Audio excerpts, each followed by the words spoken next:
Anyway, I'm Patrick. I'm with Geochron, and I'm the owner of Geochron.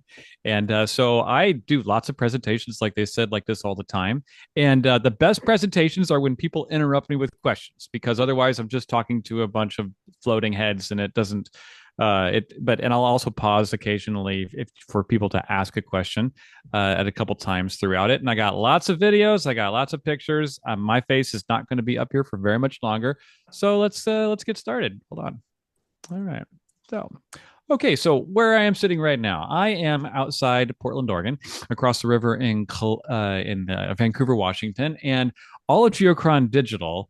There are two sides of the house: Geochron Digital and Geochron Mechanical. All of Geochron Digital is remote offices like mine. I'm sitting right here in Camas, Washington, and behind me in the room is where every Geochron Atlas, which is the digital thing, has ever been kitted and developed and programmed.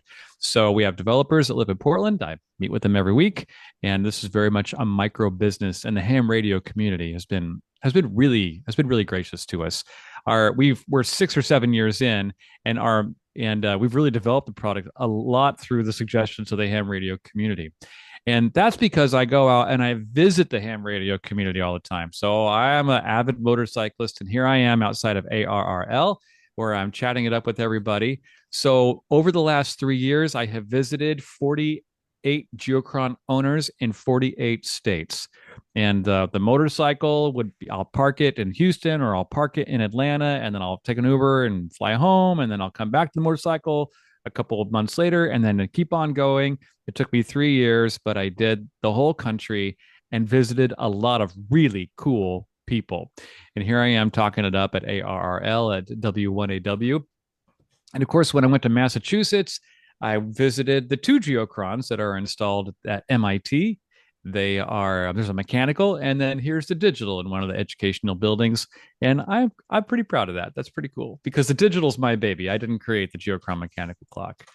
Sometimes I get beyond that. And earlier this year, I was 1 hour north of London at the National Radio Center in Bletchley Park, which is where they filmed the Imitation Game, if you remember that.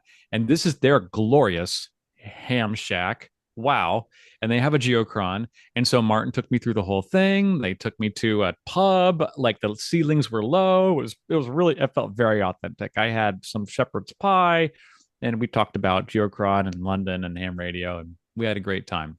One of my favorite things to do. Also, earlier, just a few months ago, if you follow space weather, you know Dr. Tamitha Skov, the space weather lady. She's on YouTube and lots of different platforms. And here I am visiting her down in Los Angeles, and she's a big Geochron fan as well. Super nice, just as intelligent as you think she is. Wow. But most of the people I visit are just like super cool ham people. So this is David Slobodnik, and I see him at Hancation every year at the trade show in Orlando. And he's in Athens, Georgia. I spent the night at his house. He had 3 parrots and 2 dogs. And then I got up and we chatted with his Elmers online. And then I got on my motorcycle and I rode to Florida. It was a pretty cool thing. Everybody, especially if they're retired, are really cool. So a lot of these are homestays. And so we really get to talk a lot about what people's lives are like. I mean, like there's a Geochron there, but I'm really more interested in their lives. So this is in Louisville, Kentucky with Dr. Heine. And I also see Geochron Mechanicals. Now, Geochron Mechanical has been in production since 1964. And it looks like this. So it looks a lot, you should recognize it from the digital stuff. Here is the grade line. Now, back in the day, it was the only way to know in a geographic chronometer platform where the grade line was. And so it was known as the king of the shack, or a Rolex on the wall. And we still make them today. Here in this one, they're about 42 inches across and 37 pounds. And it's a machine that forms that gray line. And then using little motors, and then it moves from left to right, the map does, at 1 inch an hour. It's quite beautiful, which is why it was featured in many movies over time. So the one that I hear about most often is The Hunt for Red October, where the late James Earl Jones is here posing at a publicity photo with a Geochron behind him. And I actually got that photo in a frame in my office. It's a black and white photo. It looks great. So the most important guy in this picture is not Ronald Reagan. It's James Kilberg, and he's the guy that invented the Geochron in 1964 right after he invented the first auto dialer for rotary phone systems. And I didn't even know that was a thing. But the guy that's most important to me is the little guy that he went on to take the shop over from his dad and build the clock. And together between he and his dad, up till my tenure with Geochron, 30,000 Geochron mechanical clocks have been made. So pretty cool. And I'm proud to say it's not the best business idea in the world to make these things, but we still make them today. And here's the shop. There's some Geochrons that are on the wall. We work on about 200 restorations because they're a machine. And so every about 15, 20 years, they need to come home for some maintenance. And then we also build new ones to custom order. And our machine shop at the moment is in Colorado Springs. So it lost money for a while, but I was proud to be the guy. I didn't be one to put the guy. I didn't want to put it down. The mechanical clock. I've got one in my house. I think it's wonderful. I think they're beautiful. So I wanted to be. That's one of the reasons why we invented the Geochron Digital, so that we maybe support the Geochron mechanical clock too, which is right here on the attorney. So this is an attorney in Texas. He's a patent attorney, and on one wall we've got a Geochron mechanical. This guy won the photo contest for 2021 because that is a fantastic installation photo. And then on the other side of the wall is the Geochron digital. So this guy, who I hope to visit someday, he's like a twofer, which is pretty awesome. So before I get into the digital side of the house, I'll pause. And does anybody have any questions for me? This would be a good time to pitch in and say, what happened with that? Anybody? How much did they cost? Oh, how much do the mechanicals cost? Yeah. So back in the day, like in the 80s, they were like $700, and today they're $2,000 to $4,000. The reason why is because there's 300 parts and none of them are at Home Depot, so they all have to be custom machined, and then it takes about 25 hours to assemble a mechanical clock. Other questions? All right, I'll keep plugging along. If you want to interrupt me, especially when I get into the ham radio bundle stuff, please do. Please do. That's great.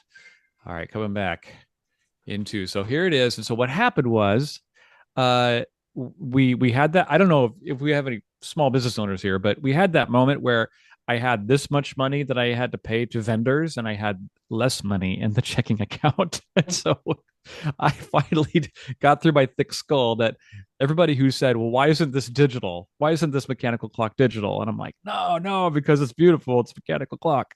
And so me and a friend, Tegan, who is behind me there, who still works for me today, we cleared out a wall in the machine shop and we began to get to work on a digital version of the mechanical clock. And in the beginning, it just looked like a digital copy of the mechanical clock. It didn't have much for live layers.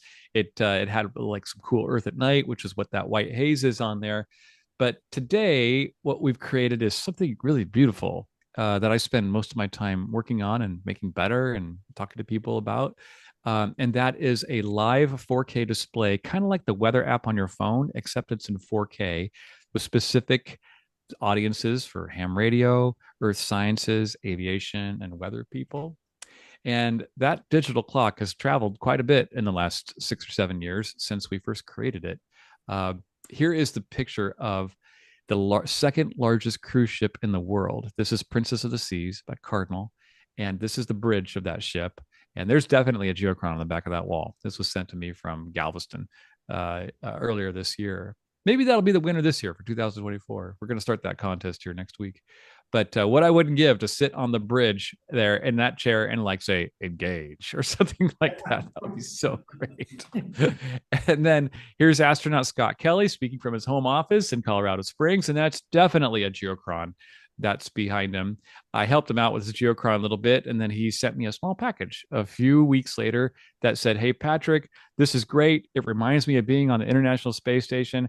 And then he goes, I included something that I carried with me on the International Space Station, and it was a little NASA pin that was in a plastic bag. And I think that's been in space. And so I was like, that's probably the best piece of little memorabilia I have in my office here.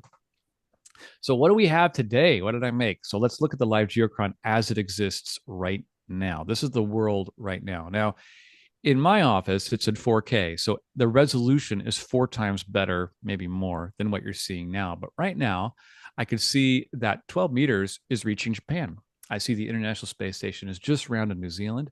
I can see that Australia is coming online and it's going to be starting to follow just got out of the gray line. I see that there's a typhoon that's coming in to the Philippines, and that's serious, but nothing currently brewing down in the Caribbean. And then I also see that there's a lightning storm that's going on in Brazil.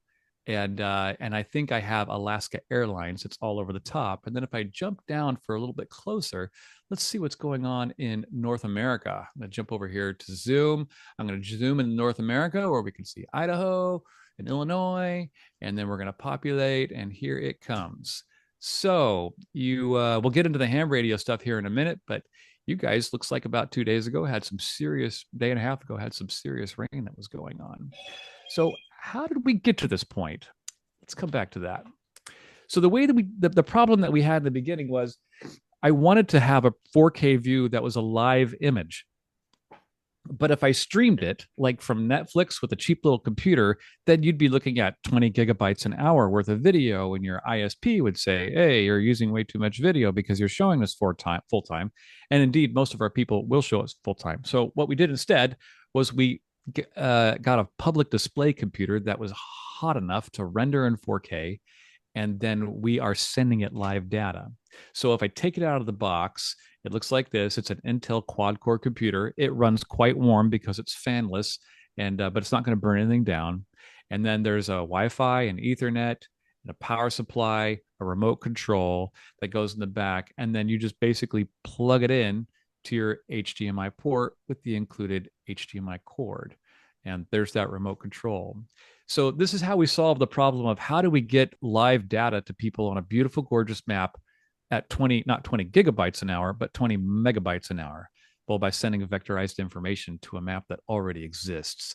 And so that's how that works. So then it attaches to the back of the TV, like so. So what do we put on that? That's so interesting. One of it is the International Space Station. We have the view of the orbit of the space station, but we also have there's a camera that's facing down. I'm sure you've all seen it, but what if you could see it on that live map with the camera view, picture in picture? You can see its location, and then you see its picture at the same time. And it's pretty magical. So it's coming from space. And so sometimes the feed's not there. If it's dark, you can only see the city lights as they pass by the screen. But in the same token, when it's daylight and you could see everything, it's pretty great looking.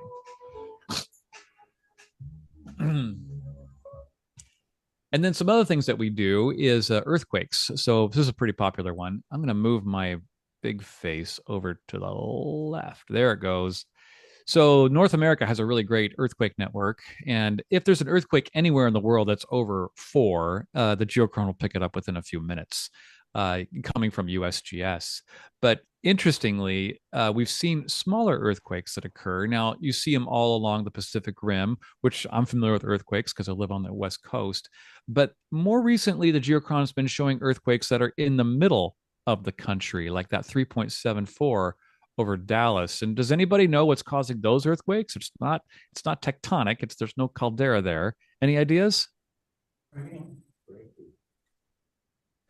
So the answer is fracking, right? So I was on my motorcycle. I just rode through Texas 2 weeks ago, and I passed through hundreds of miles of fields that were filled of the barren high desert that were filled with these big containers of seawater.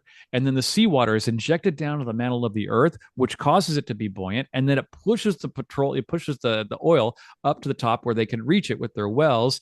And that causes earthquakes. And so it's made America a net exporter of energy, which is really great.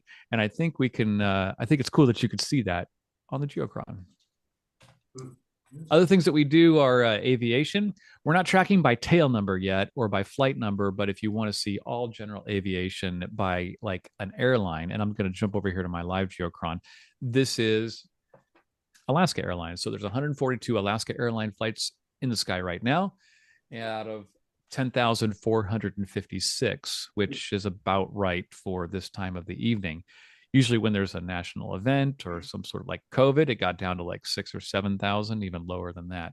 But so this is an aviation layer that people find really engaging, and it's a mind blower if you didn't know that there was so many planes in the sky at the same time. And then the little more remote control that I showed you in the previous video, well, it just got to be annoying because it's up, down, and left, right. And then we added 75 layers of weather and all this stuff. So now we added a remote control from the phone. So it's like an app that you can operate the Geochron in front of you. So this is much faster and easier for our users. This was our big update this year. So we get going into weather data. That was also our big day update from last year. This is about 14 months ago. So a dramatic screenshot on the Geochron. We have 3 hurricanes that are happening in the Atlantic Ocean, and 3 typhoons, which is the same thing as a hurricane, which are happening in the Pacific Ocean. This year was no less exciting. So with the addition of the weather bundle, looking at live data and live satellite images like you would see on the news and TV. This is radar along with geo satellite images of a hurricane about 2 months ago. And that looks really great. And then here's another one with an added vapor layer. So the red shows where there's a higher concentration of vapor in the atmosphere, which people use for forecasting weather. And you could see that the planes in this one are all avoiding that big hurricane that smashed into the Florida coast about a month ago. Lots of stuff to see in the weather layer. It's, currents and jet streams. And if you're familiar with windy.com, the animated wind is something I always wanted on the Geochron. So eventually we figured out how to do that. So you could do that on the whole 4K screen. And then also the lightning storms. Man, that's cool. And then time lapse radar, like you'd see on the local news, right? Here comes the rain, which is happening all the time. Where I'm living in the Pacific Northwest. Man, I do not like living here this time of year. So I mentioned the vapor barrier, the vapor weather layer, and then the photogenic temperature layer. There are, I think, 30 live weather layers in all. Here in this one, which is in the global view, you can see that it's cooking in South America. It's fairly temperate in the sub-Saharan, and it's cool in Europe and baking in the southern region of the United States, and just cold here in the Pacific Northwest because it's that time of year. But the gradients are pretty crazy. If I move over my face again, here we go. Whoop. And look at the gradient that's happening in Australia. It's like a flag. So the difference is like 80 degrees between the top of the continent and the bottom of the continent. For people who are globally minded that really like total situational awareness, this is like eye candy. This is super fun to watch. Which leads me to some not so fun times that are shown on the Geochron. So, about 2 years ago, there's a fire season here in the Pacific Northwest, and I took this picture as I was driving through my town, very smoky, and we were getting calls to evacuate, and there were rumors of looting that was going on in the outside of the town because there weren't enough sheriff patrols to cover all those areas, and the bad actors were like, well, these houses are abandoned, we're going to go rob them. And so right at that time, UPS pulled up. The whole neighborhood is evacuating, and UPS pulled up and delivered $250,000 worth of computer hardware to my driveway. Didn't knock on the door and didn't ring the doorbell. They just drove off. And so my daughter comes out and she's like, hey, Dad, UPS just delivered a bunch of boxes. And of course, we're a home business at this point. And so I was like, what? So we brought them all inside. And the girls were getting ready to go to Seattle to hang out with the in-laws because we were under evacuation orders. But I'm like, I'm not leaving. This is my life savings right here in my front room. I am staying with the Geochrons. So the Geochrons hadn't been loaded. I would turn these into Geochrons, but this is the computer hardware that I bought. So I did. I spent the whole night by myself. Nothing happened, but the neighborhood was very quiet while I loaded up the Ranger the next morning, and totally aware that the value of the truck was 1/100th the value of what was in the back of the truck. And I carefully drove the truck with my Home Depot tie downs to to a friend's warehouse in interior Portland that was not affected by the fire. But the cool thing about this is as you look over at Oregon, you could see that fire burning because this is the carbon monoxide layer. And we also have added, since this image, a real fire layer from NASA hotspots. It's a FIRMS NASA. We just released that last week. No, it was this week. So we're constantly updating it all the time. But I think it's cool that you could see that little drama on the Geochron.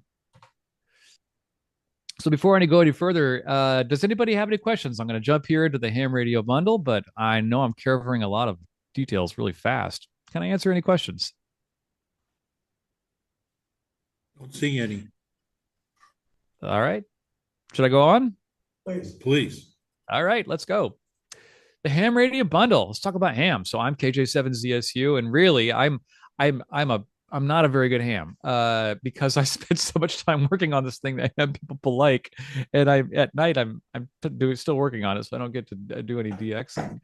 But here is a great picture that won the contest, and this guy is in Toronto. I met him at Hamvention in Ohio, and his son stood on top of a little ladder and took a picture, and he won the contest. And that is a gorgeous, gorgeous shack. Super cool. So to put together a ham radio specific Geochron, what we did was we started with a map that you should recognize, and we added FT8, Whisper, and DX, and we added geocentric projection because hams are the center of the universe. And then we added, if you wanted, you could add all these things like the different lines, the different transmission lines, and all the call signs that are being displayed. And then you can interpret those lines with their bands by the colors in the legend below. So put it all together, and you can see that some dude is going crazy up in Seattle, Washington. We have earthquakes that are occurring throughout the interior of Asia and Southeast Asia. And if I move over my big face, you can see that there was a big one happening off of in the ASEAN region.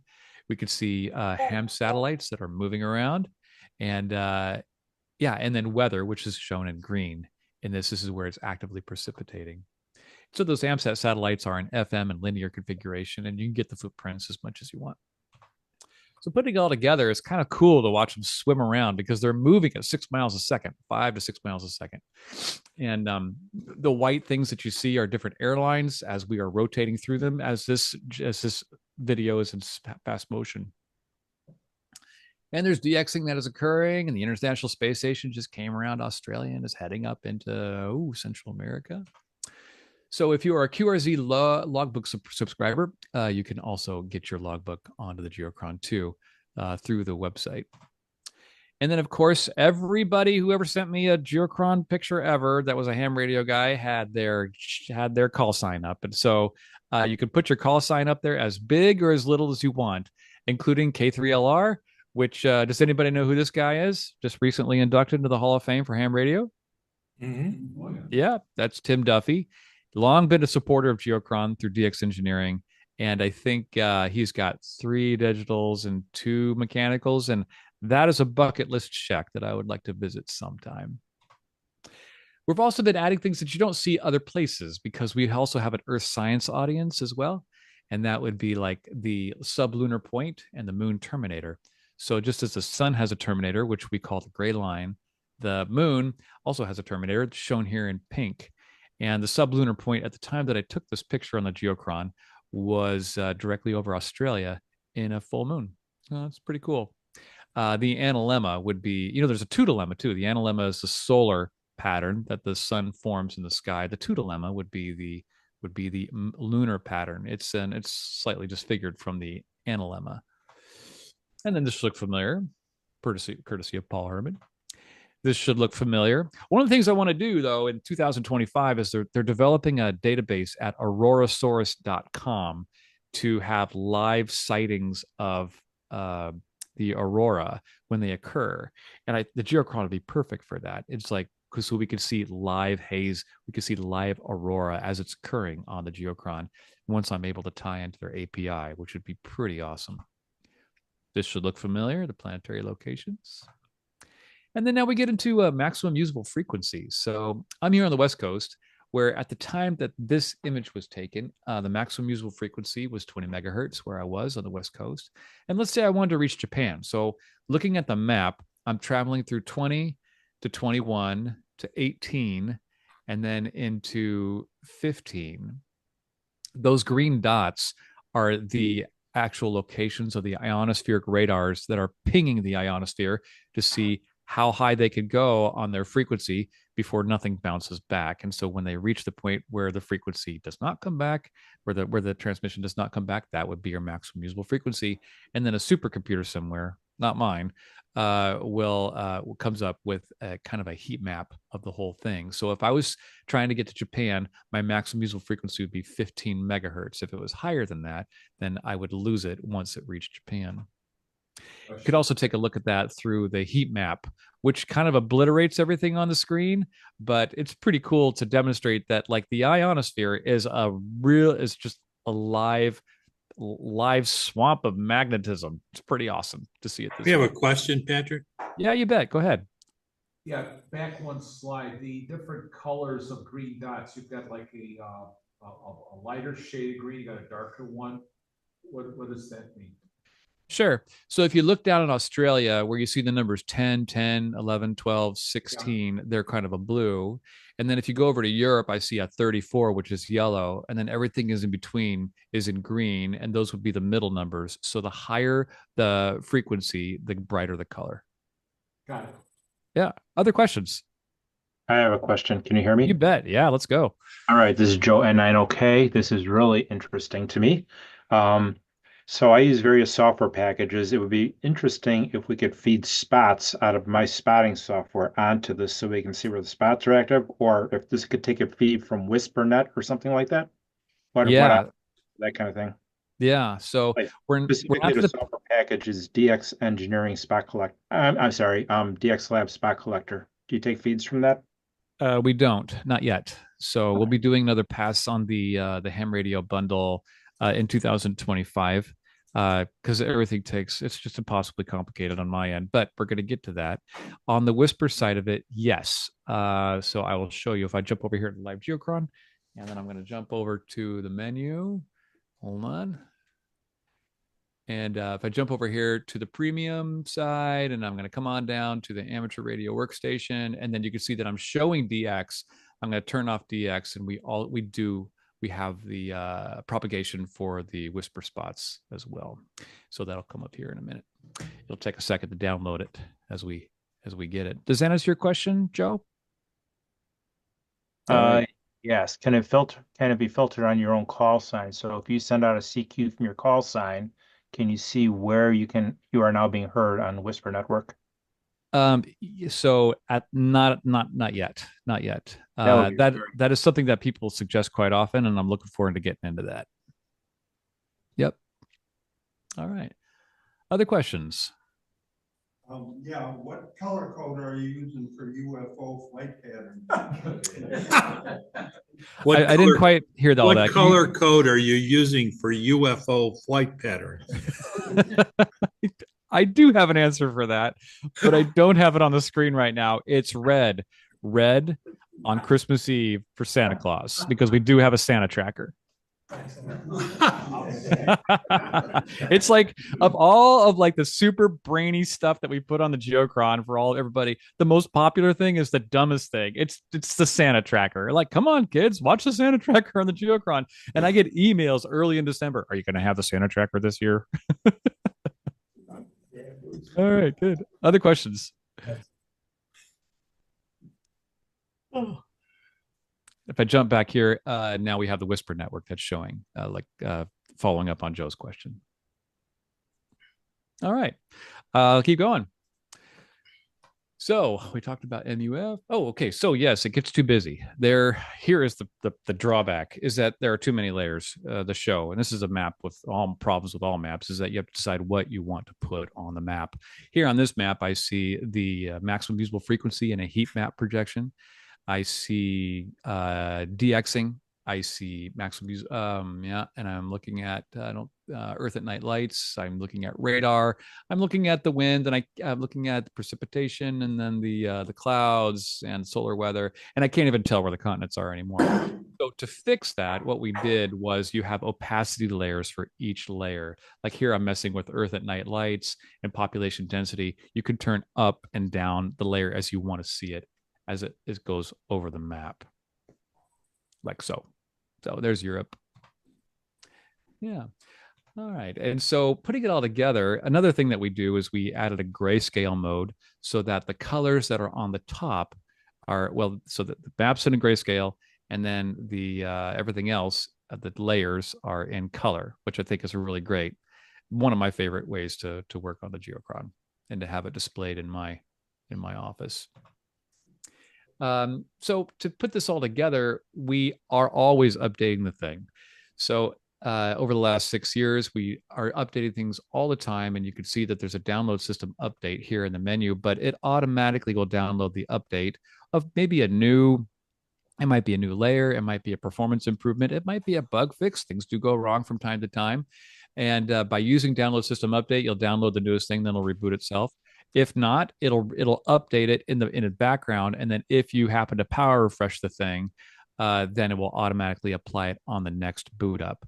But it is a computer, so it's not gonna come up like in 2 seconds. It's like turning on a laptop because that's basically what's inside of our little atlas. So the biggest question that I get is what does it cost to get into it? Because there's a platform and then there's data, and how does that work?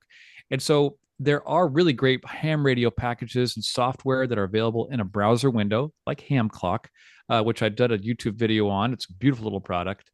We're trying to reach more audiences, and we're also doing it in 4K. And so there is a platform to stitch those things together in 4K, and then there is a cost for sort of like the weather layer and for different things because we're not ad supported. So this is what it costs to put it all together. So with the offer that I've got for you today, if you're interested, is it's $3.99 for the coupon to get you the platform, and then included with that platform are 16 live layers and global maps and all the time and the ham radio map. That's all embedded. You plug it into the internet. There's also some cool layers, which I'll show you in the next slide. And then there's also some premium layers that cost a small monthly charge to get after you use the trial. So what's the difference between what's included and the premium stuff? And here it is. I'm going to take my face off the screen so you can read the whole thing.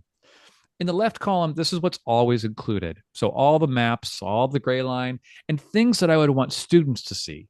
So I'm installed at a lot of universities, I'm installed at a lot of schools, and I want them to be able to plug it in, not pay anything, but understand kind of the basic mechanics of how the world works.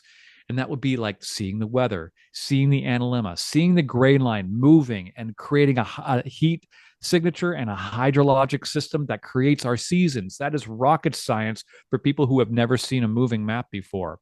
The Earth at night lights, the aviation, they can see how much human activity that's going on all over the place. On the other side is data for special audiences. So that would be like our weather, ham radio stuff, the Earth, live Earth view. This costs me money to transmit it to you. And in many cases, it costs me money to get it onto my server because I'm using it commercially and we're not ad supported. So, but most people, if they get into it, they could go a la carte and say, I'm going to do the trial on the ham radio bundle. But eventually they're going to want all the data all the time so they can have a full picture of total awareness in their world. And so at the moment, the global pass is the way to do that. It's all the data all the time for $11 a month. So before I go any further, this is a great time to ask questions about what this entails. Does anybody have questions about that? You good? All right. Go ahead. Question. Go ahead. Yeah, it's a simple question probably for you. I've got 4 Geochrons right now that we're using in the shack and going on a 5th one. I was wondering if I do a lot of DXing, a lot of DXing. Anyway, I was wondering, has anybody tried using it on a relatively curved monitor that's about 56 inches? That's high definition of 4K. Yes, and it stretches the map. Too distorted. Yeah, Right. well, yeah, it'll stretch it out to the edges. Right, because it's a Mercator projection that you're Yeah. generating. Yeah, Mhm. okay, that answered the question. It'd be a fun thing to do. We're gonna probably put it on a 100-inch TV. The other ones are all around me right now where we're sitting. So, Can you tell me your name? Harry, calls Whiskey Baker 9, Echo Delta Papa. All right, you're a rock star, dude. Gosh, with so many geochrons, I feel like we probably have traded emails at one time or another. Maybe. He's a physicist. I'm a physicist by name. All Yeah, right, cool. All right, yeah, good. yeah. They're great though. We use the clock like crazy. Yeah, Uh, yeah. Well, thank you for your business. This is a labor of I'm passionate about it, as you can oh tell. yeah, We love it. Tim Duffy knows me real well. Not to You can talk to Tim about me. He can, All right, cool. anyway, thanks for answering the question though. You bet. Are there other questions that I can answer? Another question? Anybody hearing me? Yep, I got you, Go ahead, Paula. Paula. Great, okay, just want to make sure my audio was working. Is there a minimum monitor dimension size that you recommend to get the benefits of these overlays and such? Yeah, that is a great question. First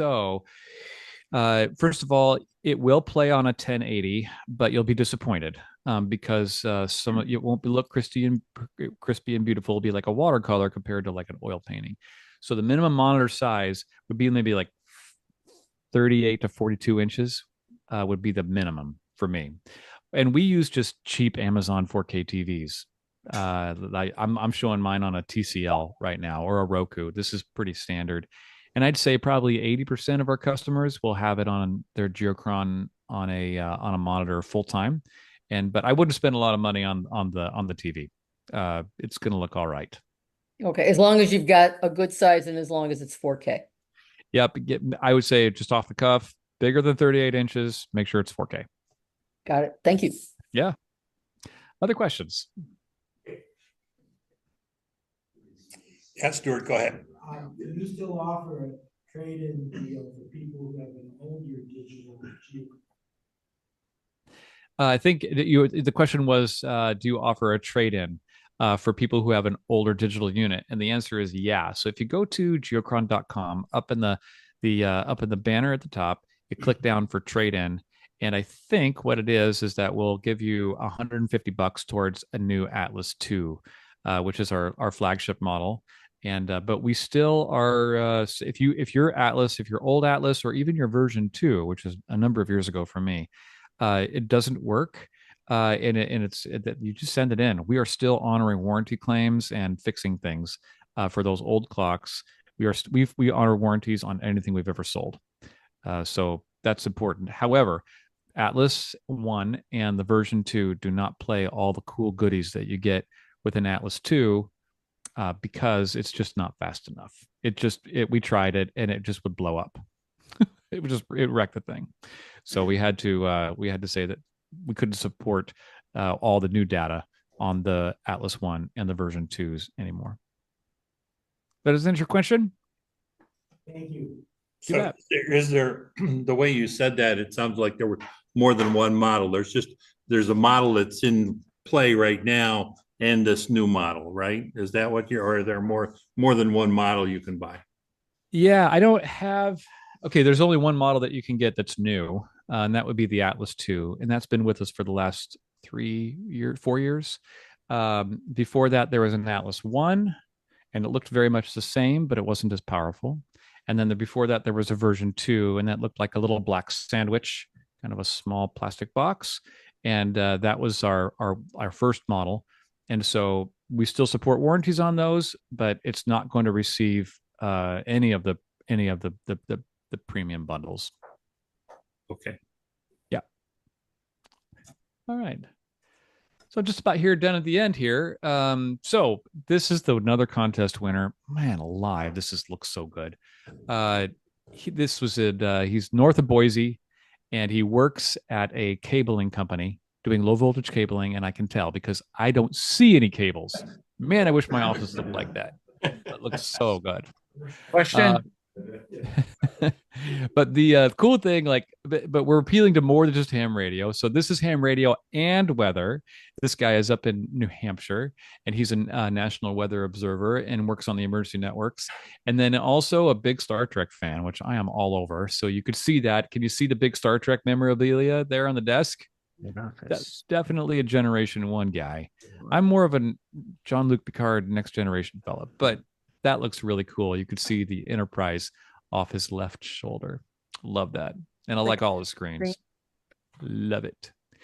So, because you've listened to me rattle on about my favorite topic today, there's I got a deal for you that is better than what you would find at Hamcation or Hamvention, and it's this. So it's $100 off the platform that brings it down to $3.99, and then a free ham radio bundle for a whole year. You can play with it, and there's trials on all the rest of them too, and then free shipping, of course, because people expect that. And then all you got to do to get that deal is you need to buy it from geochron.com, which is my website. And then you simply just send an email to coupon@geochron.com, and the system will automatically reply back with a code, a coupon code that you can use to get your Atlas. You provide the 4K TV, though. I'm not in the business of selling TVs, but I can get you an Atlas in a couple of days if you want it. So, and with that, I'm here to answer more questions from everybody. What can I ask for you? What do you Any like? questions? We're all taking pictures of your coupon. I might put the coupon back up there. Put That's the great. coupon back up. All right. Oh, yeah. It's on the screen to off to my left or to your right. Oh, yeah, there it is. Coupon at geochron.com. Let's check out we're USA East Coast here, because they'll show up Illinois. Yeah. Anyway. Hey, It's Patrick? Yeah. Question. Can you demo the menu.geochron.com? so I discovered it the other night, and it sure was a lot better than using that remote control. okay. So I think, are you asking about the remote app? I'm asking about geochron.com. Yeah. Using it from your PC rather than from your phone. Right. So the app, and I didn't catch your last sentence here. So the app is available by I think I can show you here. Patrick, he's talking about the menu.com for Geochron. Yeah. So menu.com for Geochron, menu.geochron.com. That is a specific domain that is to operate the Geochron, but it is not a Geochron. Yeah. To get to menu, go ahead. I was going to say that I discovered the versatility in being able to use it rather than the remote. So I went in and set up all sorts of things on my Geochron through the menu.geochron.com, which was a lot better than using that remote that comes with it, And that's why we did it. Because I was getting tired of using this. Also, so the menu, I call it an app, but really it's a browser window that works in the Apple or Android platforms. It's also a browser window that will work on your computer. So if you bring up that browser on your computer, you'll have basically the menu in front of you, and you can operate the Geochron off your computer so that it shows up on the Geochron. And it's faster than using the remote, because like I'm here looking at the remote and I'm pressing the buttons. And when I press the buttons, the menu has to come up. It has to toggle around the different screens. But when the Geochron does not have to think about that and just has the map open and you're operating the menu from another device, the whole process works faster to be able to stitch the new image together in 4K. And so that took us like 9 months. That was a big project this year. Okay. Yeah, you use Pro. And you go in and you have to log in with your username and password to get to your Geochron, because it's constantly connected to Patrick's servers, I believe. Because I had the premium layers, I had the Yelp Pass or whatever you want to call it, and So when I log in, it's my Geochron, but it's on the servers that Patrick has there, my layers and stuff like that. So it's really pretty cool. Right. So your Geochron is constantly passing its current configuration up to our servers, and we're storing it there in the cloud. So that when you log in through your phone or through your browser, then we already know what's on your Geochron, and then we can like, and then as your phone or your browser relays new information to the server, we're changing it on your Geochron. So it's not a Bluetooth, it's not an RF connection, it's happening online. Yeah, it's pretty nifty. I'm super glad that it works. You use Safari? It works on Safari as well. You want, right? Sorry, I didn't catch that. Any browser? You can use any browser you want. Any browser. Okay. Very good. Any other questions? I don't see any. And Patrick, this has been an amazing. I came into this not thinking I wanted one. I have very little space in my shack as I'm trying to find room for my ham shack has 6 monitors, 24s mostly, and then I have 27s on my work desk, which is two more. So there's 8 monitors in my shack right now. And, wow. I'm like, oh, where do I put my Geochron? Mike, that's a good problem to have. Oh, it's a lovely problem to have. I'm thinking the same way. I'm like, okay, now I just have to figure out where to put it. So that's the biggest problem, Yeah. So some people go ahead. No, you go ahead. No, you're good. Some people will tell me, I think I did. I was was doing a live Q&A. With people like explained what it was about. And the guy came in, he goes, I just got one, but then my wife took it and put it in her office. So I'm going to have to buy another one. And I'm like, all good news for me. That's great. That was a fun conversation. Geochron people are like, they're my kind of crowd. Intelligent, articulate, well-traveled. They think about the world. I've never. They're super cool. The ham radio community has been really great to us. Yeah, it's. I think. Okay, I do have another question. Go ahead, Joe. You just brought up a good question there. So if one had multiple ones of these, I assume the subscriptions are per Geochron, not per ham operator. That is correct. Correct. It's per unit. All right. Thanks. Yeah. We haven't reached the enterprise level where we're just like, all right, you can buy, if you get 20 Geochrons and you can get a discount. We're not quite there yet. We're still pretty small. Customer enterprise network. There you go. Yeah. Okay. All right, Patrick, we're going to have to clear out of our room soon. So thank you so much. And thank you for the coupon. That's wonderful. Thank you for that deal for, you probably sold some Geochrons here tonight for sure. Sure. You can always find me if you have any questions at Patrick. I'm Patrick at geochron.com, or just in any email you can find on our website. It's going to get to me eventually. I'm just sitting here making sure that you're happy and that the thing that I make is